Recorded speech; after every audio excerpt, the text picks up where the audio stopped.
inviting me again. And thank you, Danny, for this really good like a high-level overview of the projects and some of the recommendation to the students.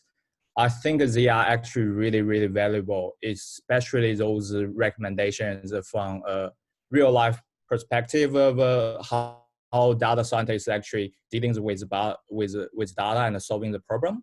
And quite a lot of these points is actually, I think it's common among the three projects we've been marking, like some things around the data validation, the dedupe, and possibly creating new factors. And also very importantly, around presentation and the recommendation. I think some of these points Danny mentioned are actually might if students can have these done better, I think they can bring their project to a next level. So for me, I was asked to giving some more feedback on the actual detailed projects. Either it's from the code review or actual the reports. So I'm going to do that for the group 3. Before I getting started, just some quick background for those of you haven't met me before. I was with this this series at the start. I did a Python's introduction sessions early on, and now my background is actually from accounting and finance.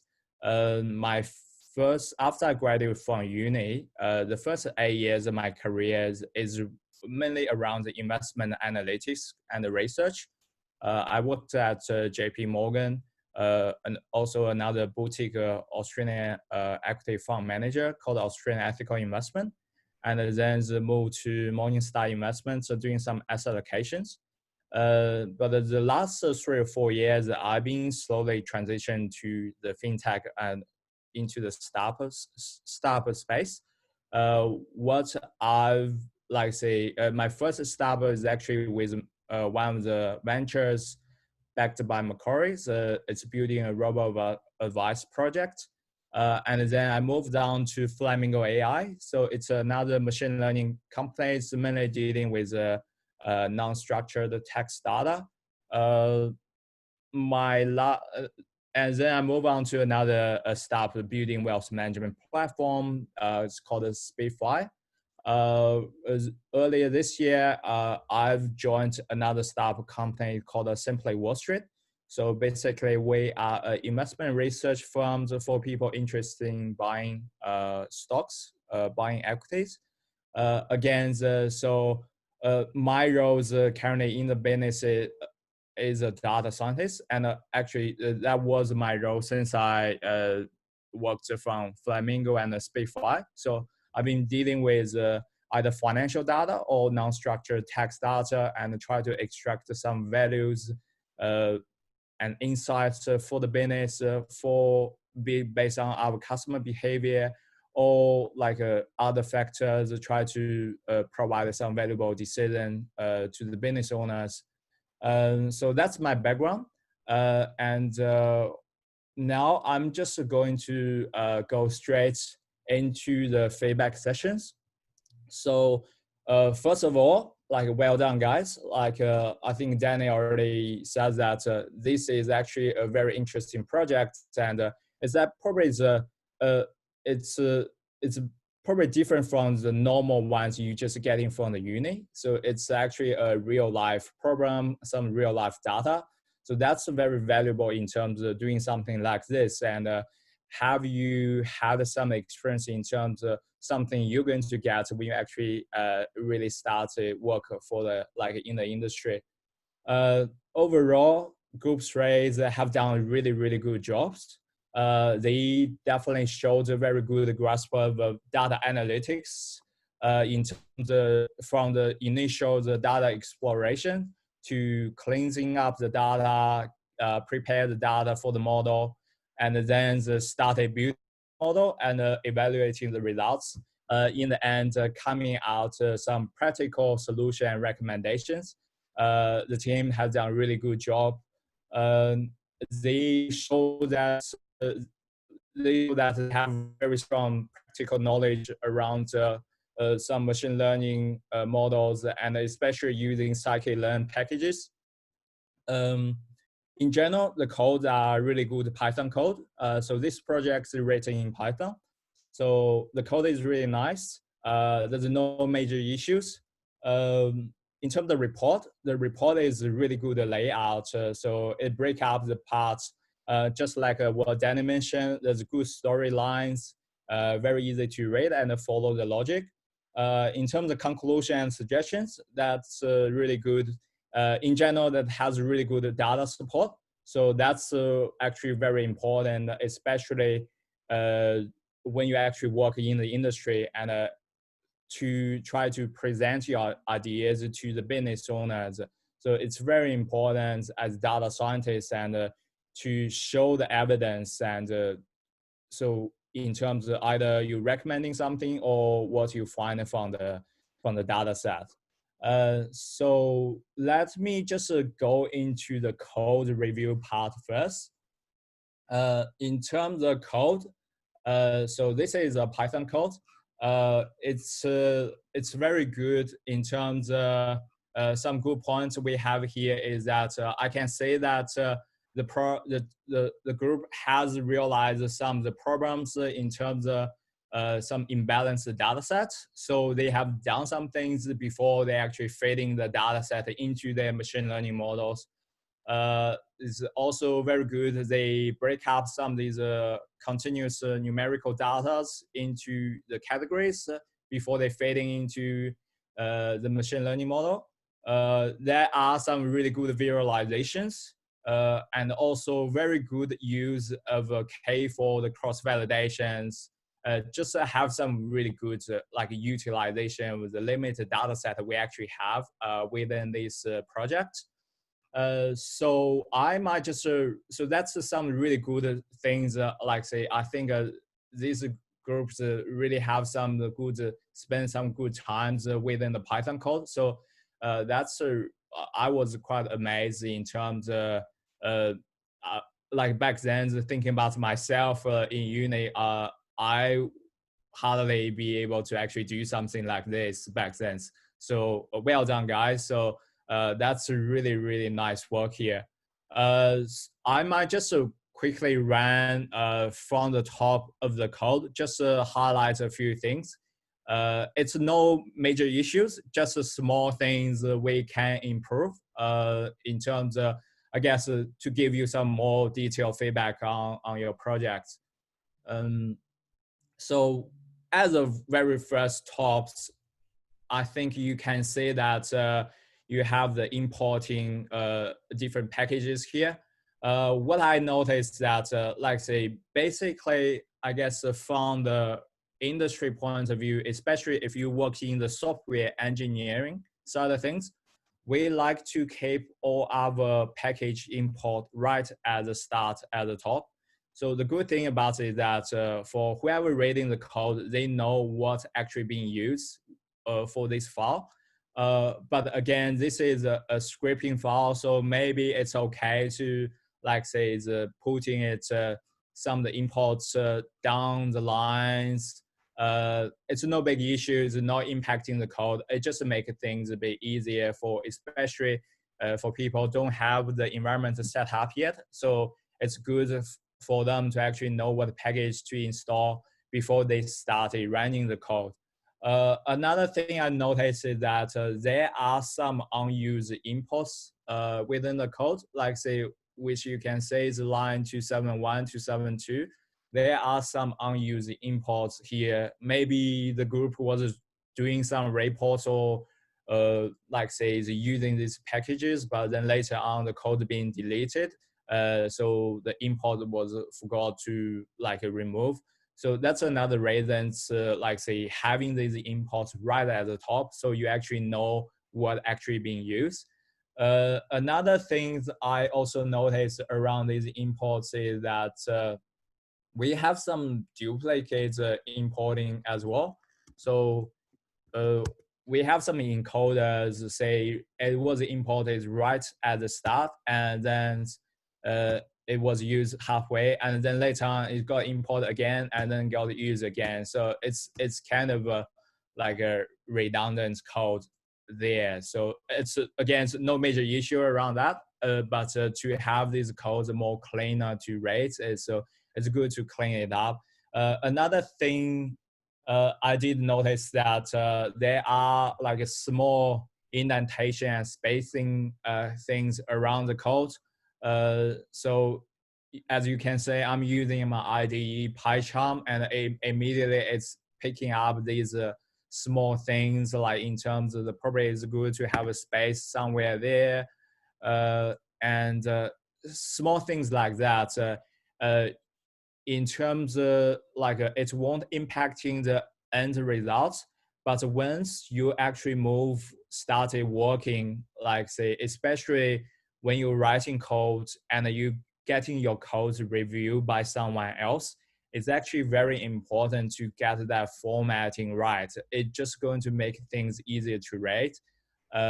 Like say, especially if you're going to work with some software engineers and someone's coming from the technology background, that's just something they're whining about it. And I learned my lessons through the last 3 and 4 years by working with software engineers.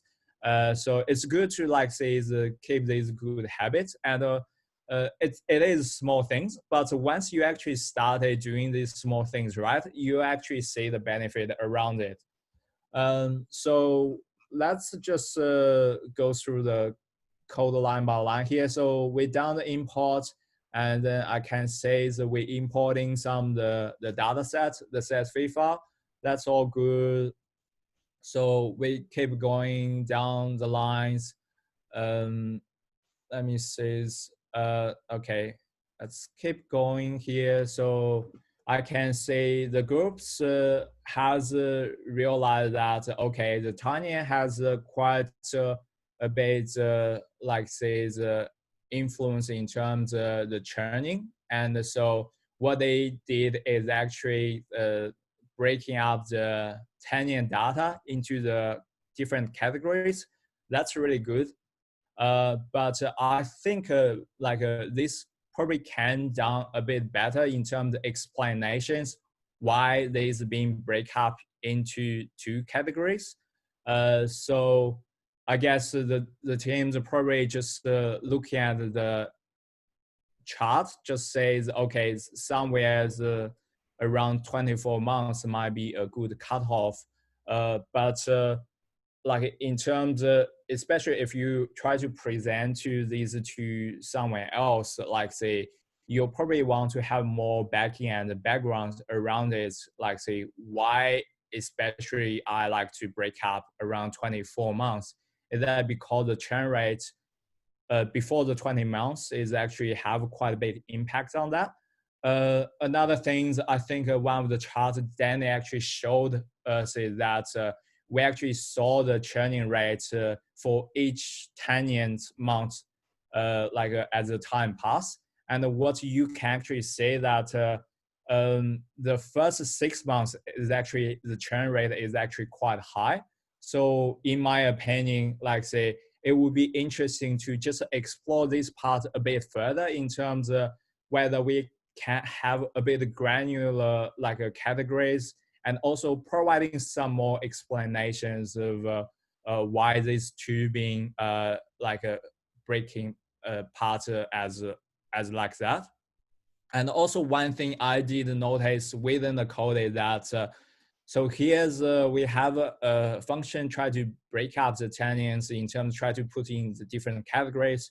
And so one logic is that if it's above 0 and less than 20 or equal to 24, your breakup too short.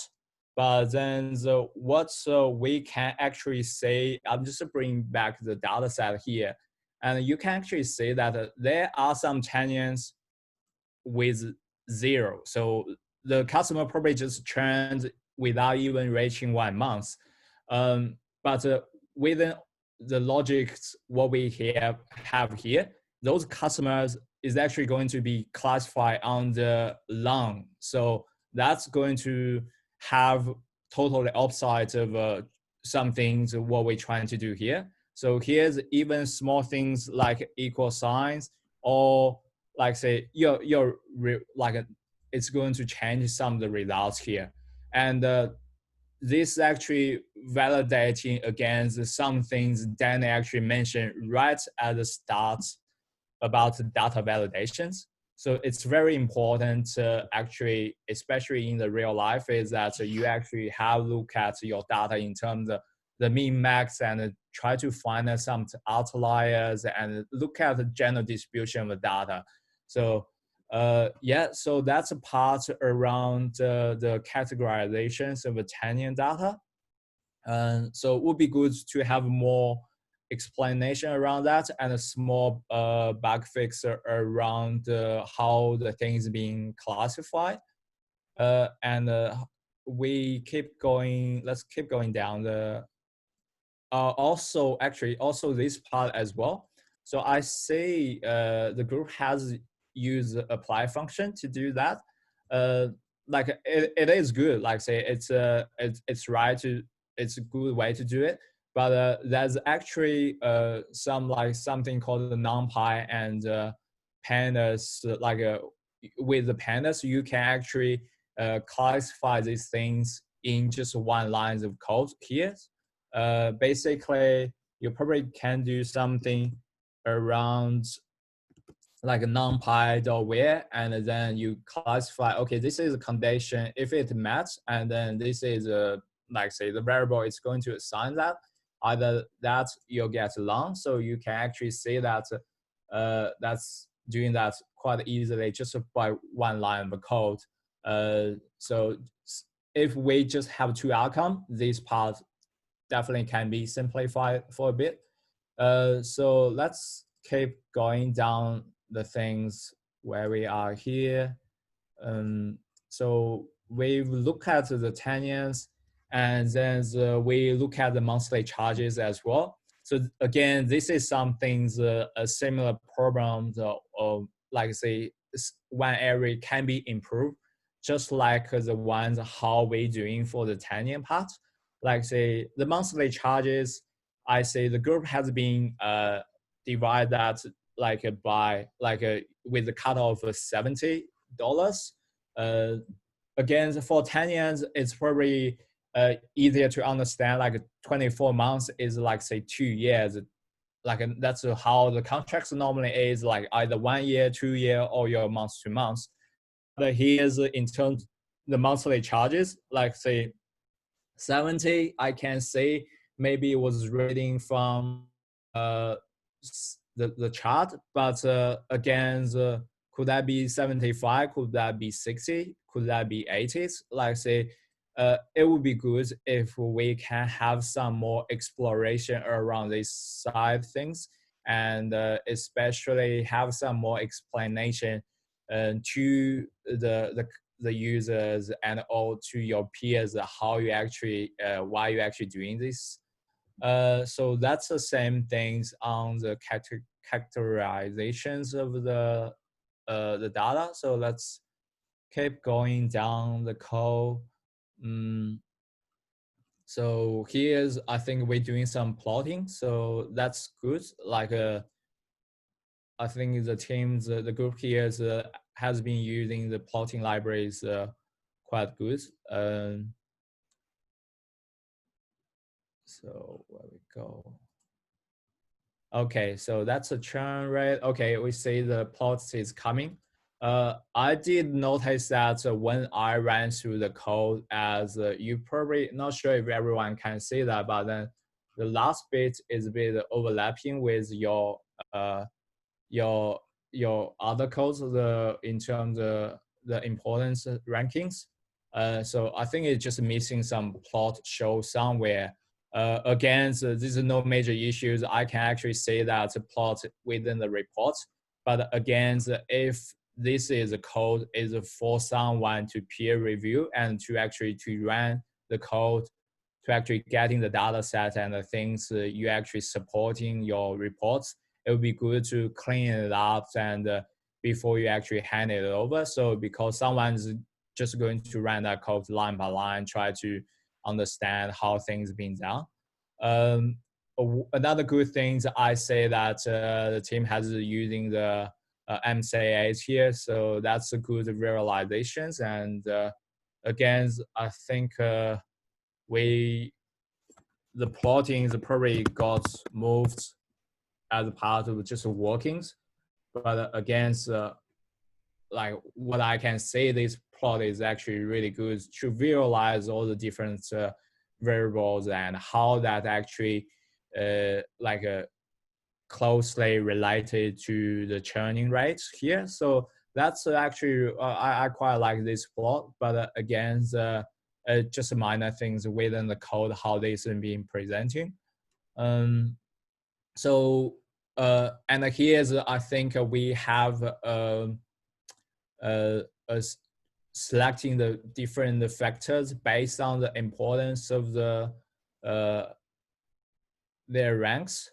And one thing I do say that is that the team actually writes a specific function, just try to select the columns of that data frames.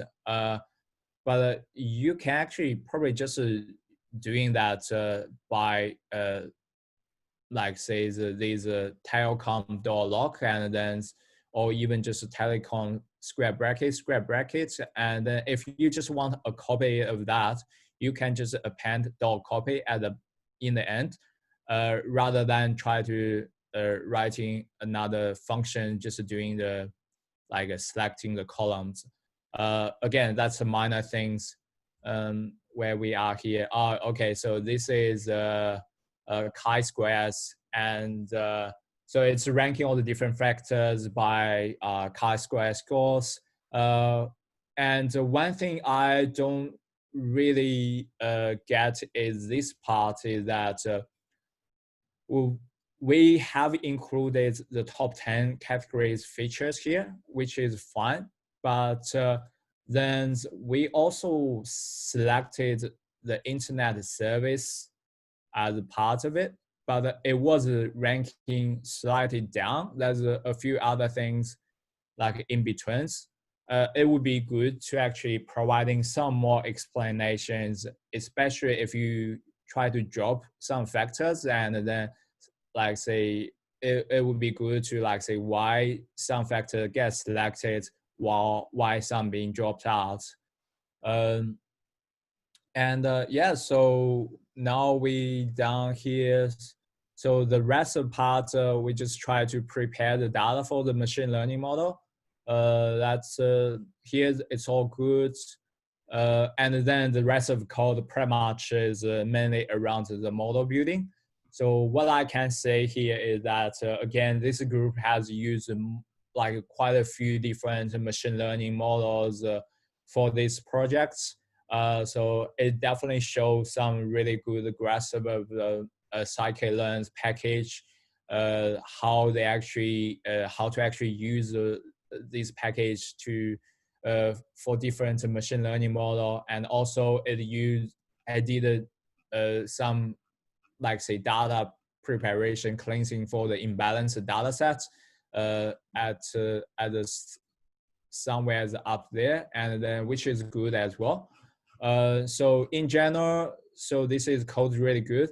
I probably won't actually run the rest of the codes on my machines for the model building, because some of these ones are probably just going to take 10 or 15 minutes to finish to run. But in general, the rest of the code are pretty straightforward. There's no major issues. So yeah, so that's the code review part. And again, well done, guys. And it's a pretty good Python code, especially if you haven't used Python much in the past. I'm actually really impressed in terms, if you just using Python, even just like say for like 6 months, and this is something really good in terms of how you actually learned that programming language and be able to actually use that to solve some problems.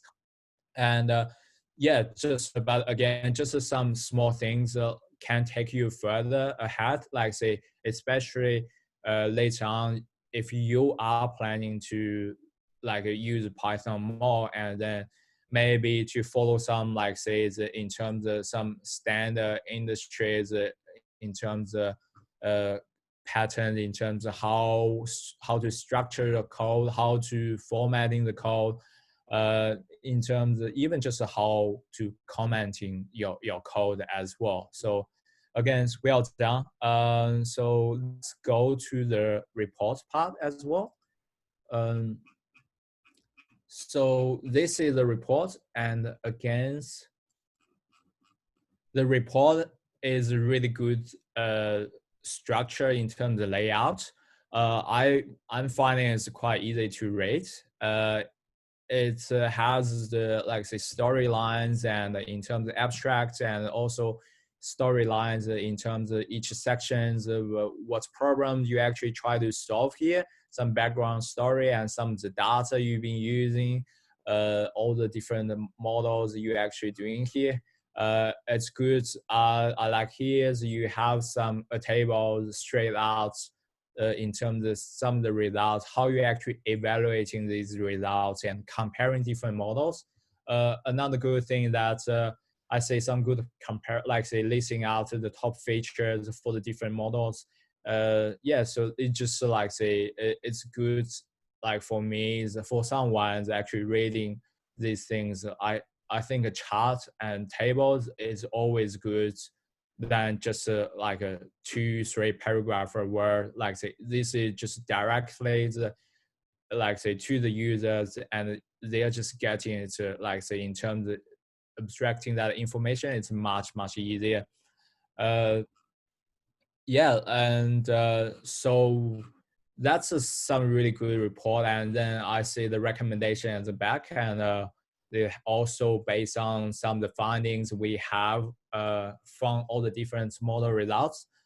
So again, the really well written report, and well done, and really good work here. If I had to be picky, because like say, I guess the session here is about the feedback. So I'm just trying to be picky and be mean and try to pick up some feedbacks, and so at least you're getting something, some feedbacks like what I mentioned earlier around the code. Maybe you think it's small, shouldn't be an issue, like and some of the feedback are small and probably not a big issue in terms of on the results, but again it's just from someone else's perspective. So again, so the report has a really good layout, but what I find one thing that it also has a chart, but I think it can have more charts. And even you, for some of these things, like say, you probably think, I can actually say here in terms of code, we had a lot of drawing, lots of charts here, but these one haven't been goes into the report. One thing I can understand, probably some of these informations probably just going to be messy if you just chuck in the reports, the main section. But what you can consider is that actually just put that in appendix, like say, we've done these nice charts here with the code. Why not including them? Like why removing those ones? Like this. So I would recommend have some more charts here around your reports, and just put in an appendix if you think it's not something you actually talking about within the report, but it's just another point for you looking at the charts and then coming back to what your reports being written. And so just have a more clear understanding and visualization of how the data looks like. So that's one thing. I think we could have a bit more chart. Another thing is that, again, here, that's coming back to something I've talked about in terms of breaking down the tenure to different buckets. So we have two being, like say, one high, one long and one short. But in terms like say, in terms of wording in the report, I can say the group have said that yes, it does have the customer do left the telecom companies after their 2-year contract by looking at the churn rates.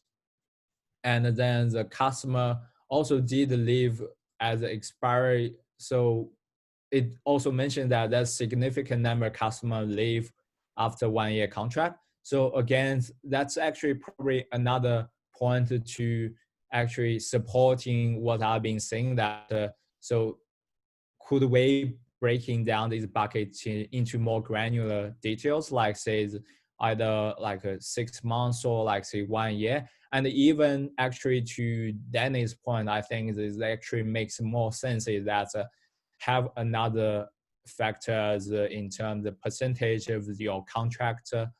And so because quite a lot of these customers, maybe they just move on because their contracts expired. So that's another area to actually explore. So again, this is really good visualization, especially you try to bring down these multi-dimensional data sets into a 2D graph, and it just gave people like easier to look at the chart and say some of the different factors, how that's being closely related to the customer churning rate. So well done, guys, here. And again, here's the rankings also really nice. We have really good model evaluation, because I think this team has gone on quite ahead in terms of using ML models. So it's pretty much use all the common models normally being used in the industries. And we have some good comparison and the table in terms of evaluating model performance. So now come to the the last bit, the recommendations. To me, is especially when I'm working on like business programs like this part is actually, to me, is the most important part. Especially here, we try to pretty much do a pitch. Like say, we try to pitching our ideas to the business owner. Like especially this, I think for this background story that you are freelance data scientist. If you want to get someone to hire you as a consultant to do this analytics, and then this part is very important in terms of what you actually in the end recommending to them. Like because to the business owners, like say the charts, everything is nice to have, but you have to show them the money. You have to show them what business value you can actually bring onto the table. So this part is very important. So in general, I think the group has done really good work. They have gone out even doing some industries research here. I can say that. And in terms of how to actually building good customer relationship and to actually try to improve the customer journey.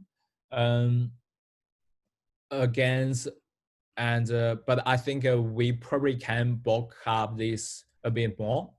One thing, something like this, what we saw is that what I can say is that here's we did say that in terms of the customers with automatic payments, so something we to do with the payment methods here. So we did say that in terms of try to set up customers with automatic bank transfer payment, as that's going to improving the churning programs. Again, like say, but here's like say throughout the whole report, I can't find a chart in terms to actually just simply show me that for the customers, in terms of the group with the like say automatic payment, or the ones without that in terms of the churning rates comparison. So I know that the group has mentioned that in the code in terms of some of the factor is quite important, but again, because the audience of this report is like say the business owner, like say someone from the business world, they probably won't go into granular details of how you're building the model and talking about the factors. So in the end, like say this part is very important to them, and you want to get enough data and enough chart, any aids in terms of help them to actually to like understand the problem, and especially how for them to actually agree with your recommendation. So even a simple chart around here, it would help in my opinion. And also here, we also mentioned that one of the suggestions I think is to providing discounts to our long-term contracts, which is makes sense because what we can see that in terms of like say the total charge and some of the monthly charges to have some impact on the churning rate. But again, like say, if we like think about that in your perspective, if you are a team owner and someone coming to you says, okay, like say you have these products and you have some customer leaving, and what I recommend you cut your price to half, and then you have a better customer retention. Like say, it can make sense, but then it doesn't make business sense in terms of just cutting the price. Like say, overall, like say, here's we probably want to bring that even more detail in terms of have a look at the like say the impact of these contracts, the 1 year contract and 2 year contract, how that churning rate between these two, so that even we do agree here, we might need to do a price cut, but then in terms of offering that discount, like how actually doing that more effectively by like say retaining enough customer at the same time not reducing our top line revenue number. So here's, I think, again, it's coming back to how we also categorizing these data from the start. So I think here's, if we can do a bit more work here, that would be even better. So also here, I think we, like in terms of the group did mention that for internet service, those supplementary areas, it did mention that this is areas what we can look at to improve the churning rate. So, but again, like say, I think I need a bit more context around here.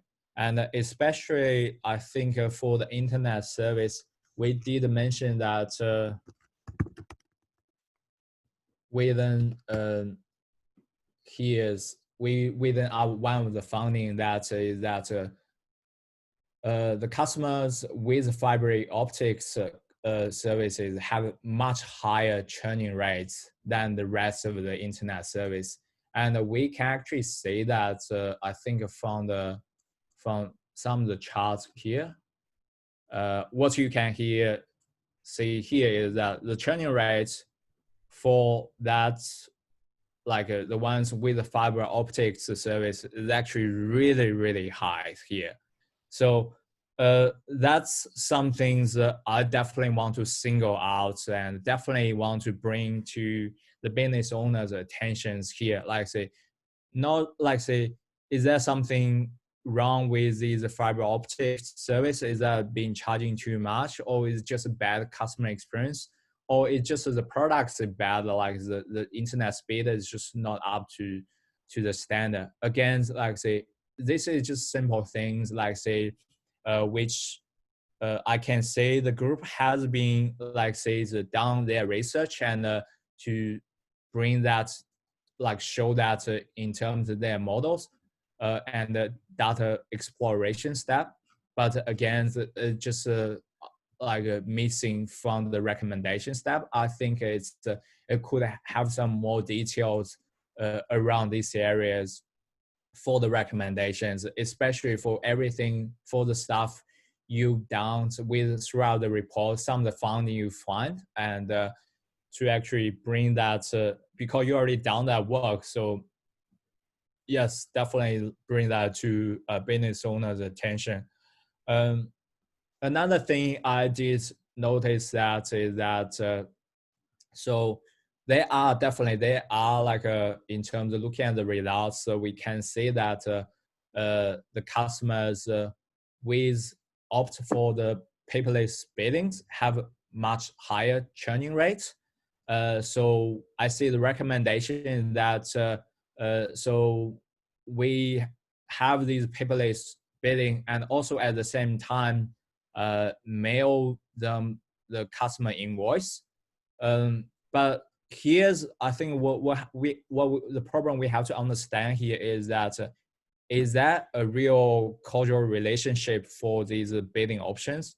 Like says, is that because people in general won't check their mail? So like says, so they are more like likely to forget about switching provider, or is that because the people actually opt for the billings like paperless billing service is in general more concerned about what they've been paying, so they more actively researching and comparing different products.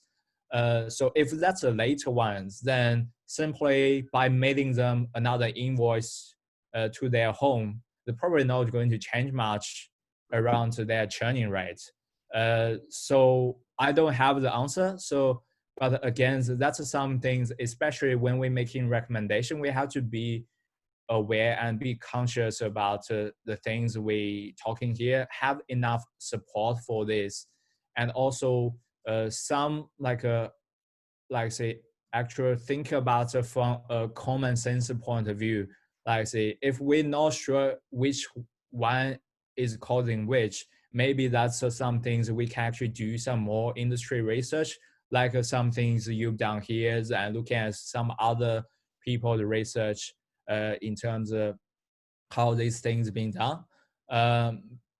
Yeah, so but that's pretty much the recommendations.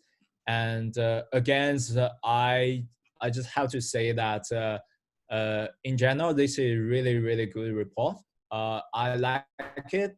I like the structure, easy to read. It definitely has a good data backing, but I think for at some level it can be presented even a bit better in terms of having some more charts and also in terms of recommendations, have some more supporting around here.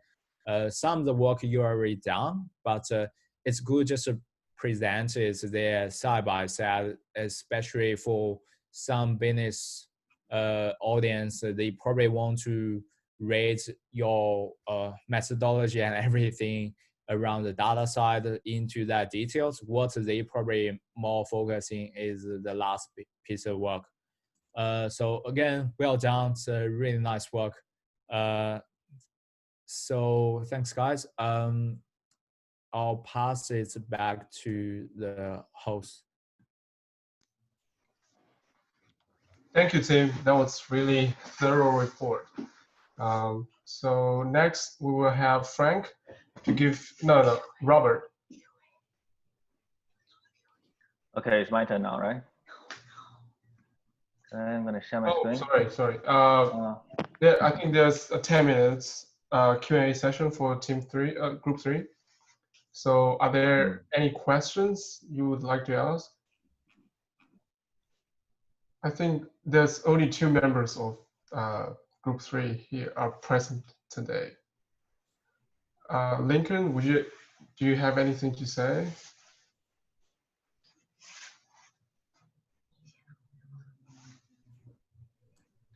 Okay, so Abram couldn't be here today, unfortunately, but he has some questions, and I'm gonna ask it for him.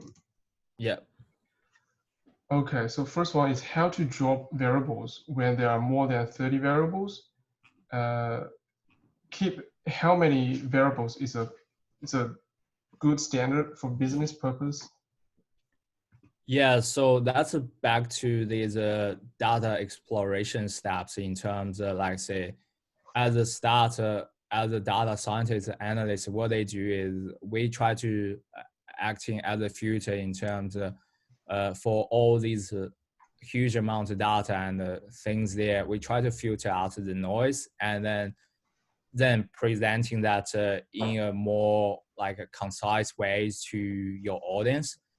There's really no, like, say, a magic number for how many is out of 30 you should join, but then I would say like, depending how big the projects and what you try to achieve, like, say, definitely the top five, I would at least it would be quickly for someone to have a grasp on, and then to actually still have attention in terms of to keep reading your reports.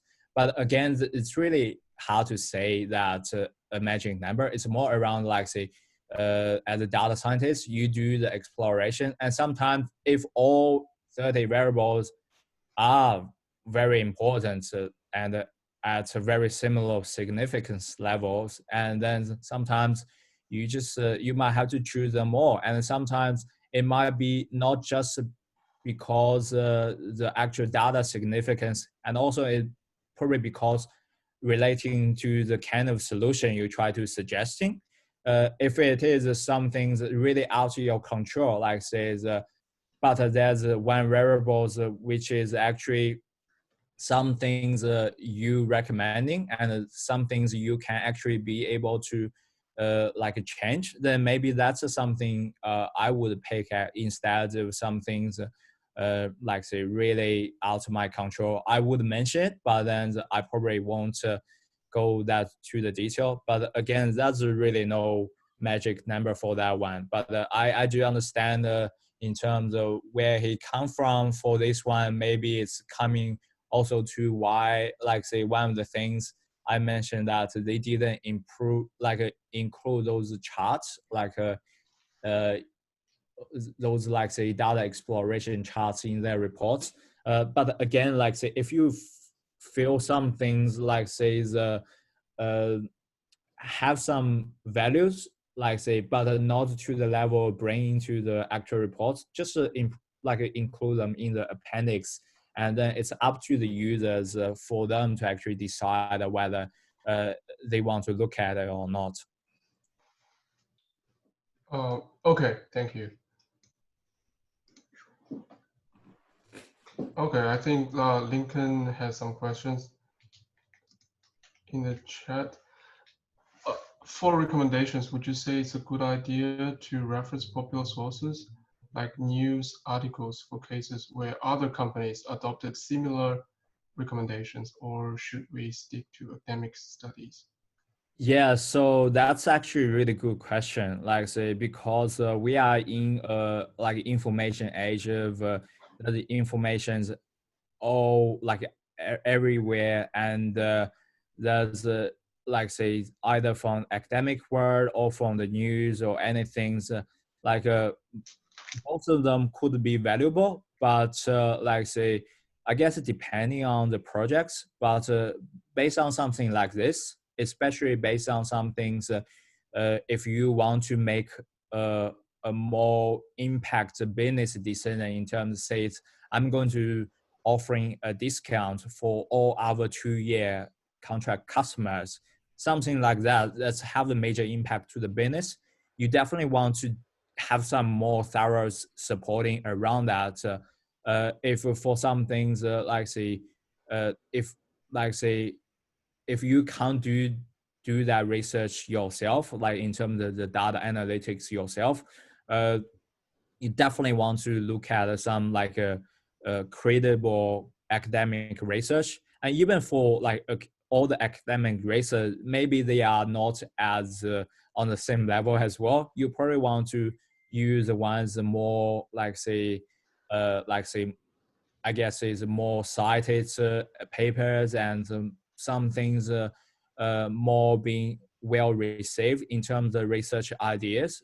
Like there are some research out there that may be really out there, and then some of the ideas maybe like it's not like because it's presented in a paper and then you have to trust it. Like that's a thing in general with the research. Like say, you can't really take them as a given. But again, especially for someone, if you are citing and then if you are thinking of use that as support, always have read of their papers, like in terms of what kind of data they look at and what of a methodology and some things they doing. Because like some things, if you pick up some things you don't really agree with and you think it's a major flaw, that's some things will actually stop you using that research report. So for some things very good, like say going to have a major business impact, I would definitely opt for something with more data driven, some more data backing. But if you just looking at some things for the news articles, I won't say you can't cite it. Like say some of these news articles is probably can offer you some like say a good in terms of starting point. Like say maybe a user talking about a trend in terms of a customer service ideas or things like that. It could be a good like in terms of starting point for you to do some more industry research and more research around it. So yeah, it's feel free to cite those news articles if you think it's important for something to bring up. But again, if you for some like major impact, I would opt for the data-driven ones. Yeah. Okay. So for recommendations, do we need to use what we have in the report and what we did in the coding, or do we have to go extra mile and do independent research on the internet? Yeah, so again, this is up to how like complex you want the project to be. Like say, again, if I look at this as an assignment, I would say this is definitely a top-notch assignment because it uses all the data available within these projects, and also it's already doing some research out on the top of that.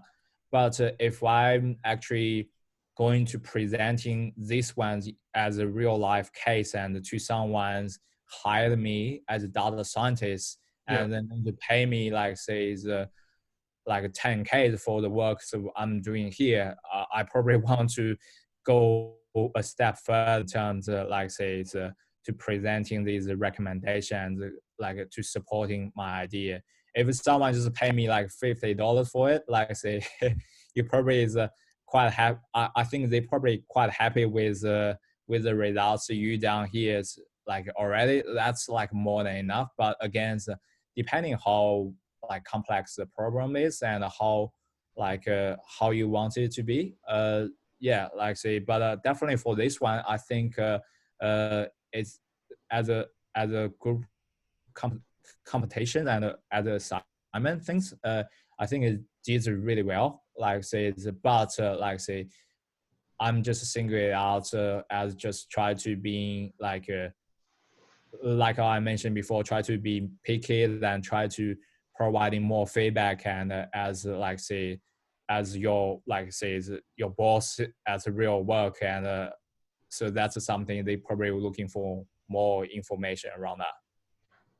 Okay. All right. Do we have time for one more question?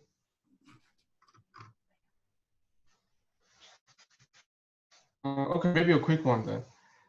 So for the tenure and monthly charges, we categorize into short and long, right? And we were wondering, like, how would you categorize them, or is that a good approach for data analysis? Because we thought it would be easier to do the analysis if we categorize into short and long. Yeah, like I say, definitely we need to categorize it as we fit into some of these machine learning models. But again, like I say, like say the why I probably looking for why we actually is using that specific cutoff like 2 years as your cutoff. Like say I think the report did mention that for the 1 year, there's a significant number of customer churns, and then again, I just need like say if I'm a like audience for this report, I probably want to say something in terms of backing up that cutoff point. And this 2 year maybe still okay if I say, okay, the 2 year contract is how people normally with their telco projects, their telco contract. But then for the monthly charges, that's $70. Like say, is that $70 mean something? Is that like is that average of how every normally customer paying, or like what I mentioned, could that be 65? Could be that to 80? It would be good, like say when we're making this classification of the things, if you can providing some more thinking around it. I think the team definitely has I'm sure they have a really good like a reason around it, but it would be good especially to show that in the report, because like say it's just for your audience to understand how that's actually impacting the things. Yeah, makes sense. Okay. Thank you very much. That's all right. Okay. I think that's all the time we have for discussion, and Robert will give feedback to group 4. At the end, you will have 10 minutes discussion time to discuss your report.